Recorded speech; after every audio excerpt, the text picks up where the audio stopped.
Jadi ya ada gambar partainya, tapi ya juga ada gambar orangnya. Jadi mesti tahu orangnya yang kayak gini nggak palsu. Di mana-mana sudah mulai terlihat gambarnya.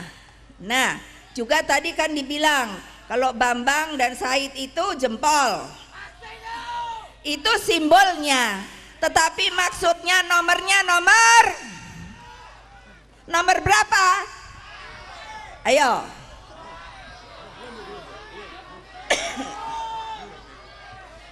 Nomornya belum ada ya. Jadi jangan berpikir kalau jempol itu nomor 1. Belum loh. Loh, saya mau memancing karena apakah rakyat mengerti apa tidak. Nah ternyata semua diam, berarti artinya mengerti bahwa nomornya belum ada. Itu artinya berpikir kritis bahwa bukan jempol yang dipilih, nanti ada nomornya, akan dicabut nomornya, dan berapa nomornya? Ya itulah nomor dari Bambang Deha dan Said Abdullah. Saudara-saudara sekalian, itulah maksud daripada deklarasi seperti ini. Jadi sampaikanlah kepada tetangga, saudara dan sebagainya bahwa apa yang sekarang selalu hampir terjadi, pemilu itu dianggap kembali seperti pada masa yang lalu. Karena apa? Saudara-saudara, apa artinya pemilu? Itu sebetulnya singkatan, tapi itu adalah pemilihan umum. Berarti oleh umum ada yang dipilih. Siapa yang dipilih? Ya sebagai contoh mereka berdua. Tetapi kalau sekarang itu seperti menjadi sebuah ajang untuk memperebutkan kekuatan dan kekuasaan. Mengapa saya mengatakan seperti itu? Karena sekarang ini biasanya ada 4 hal yang membuat pemilu itu bisa tidak berjalan secara demokratis.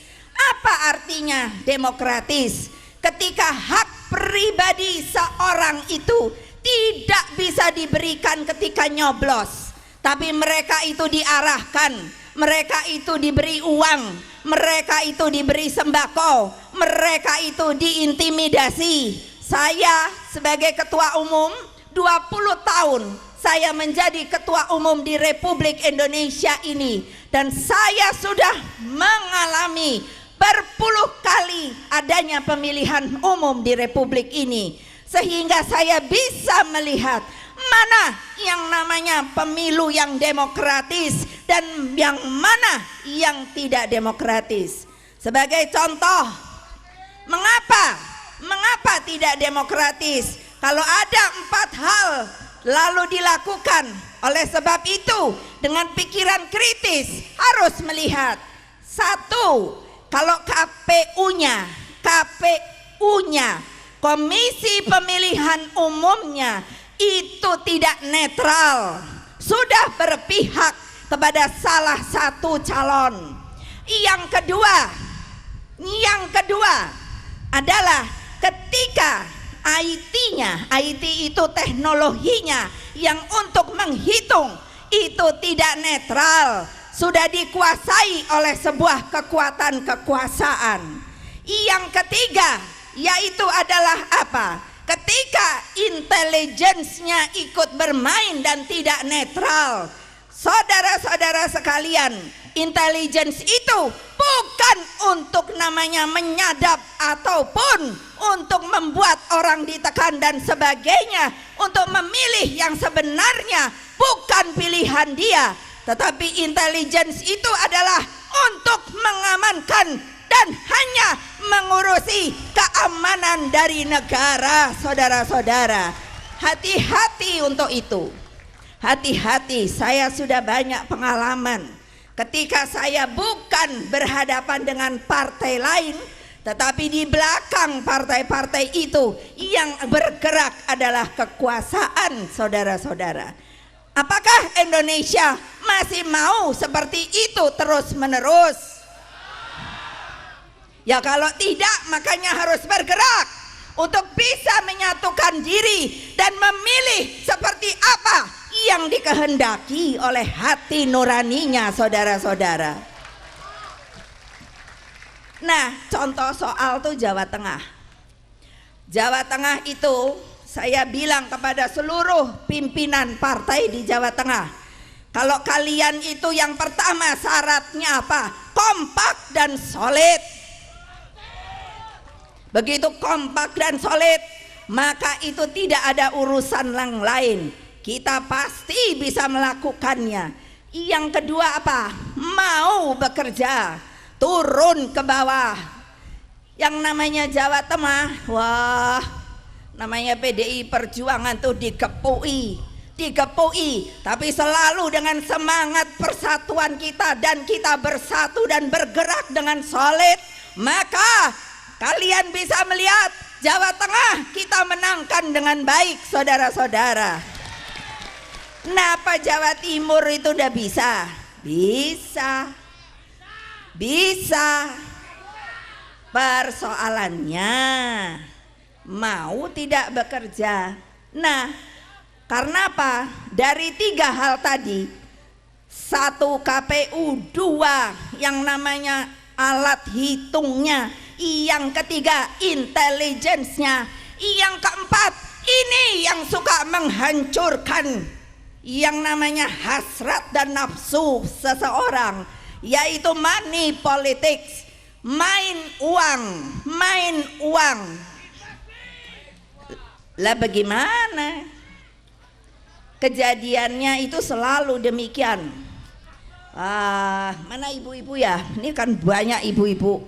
Wah, kalau sudah namanya di sana itu banyak. Aduh, saya sampai mikirnya gimana ya. Tapi ada berita baik menurut saya. Sekarang ini rasanya rakyat sudah mulai mengerti ketika yang namanya bantuan langsung, apa itu? Bantuan langsung sementara masyarakat. Waktu tahun 2009 ketika saya pun menjadi calon presiden, pada waktu itu saya mengatakan, please, caranya yang namanya BLT tidak saya setujui kalau diberikan pada orang per orang. Tapi pada waktu itu saya dipelintir bahwa Ibu Mega tidak simpati kepada orang banyak, Ibu Mega tidak empati kepada orang banyak. Nah, sekarang bayangkan, saya lihat rakyat saya mengantri hanya untuk 150, 300 untuk 2 bulan. Kemana ya harga diri kita dan kehormatan kita? Kemana ya harga diri dan kehormatan kita? Apa sih artinya 300.000? Saya ingin tanya, ibu-ibu, sekarang daging berapa? Cabai berapa? Bawang berapa? Beras berapa?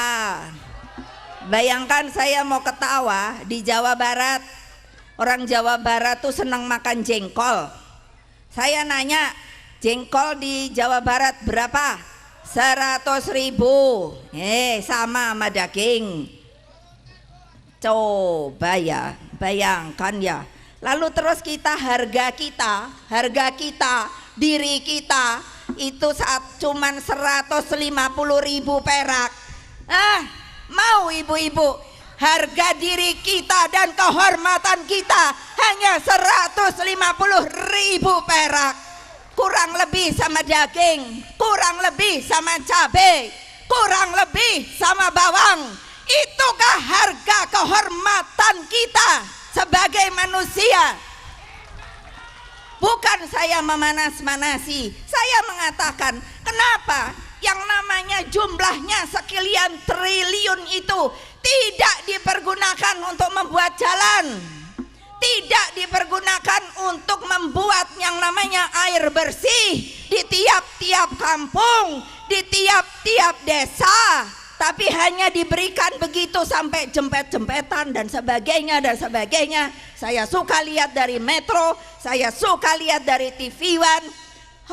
Saya menangis. Seperti apa kalau TV ini dilihat oleh orang asing, oleh orang dunia luar?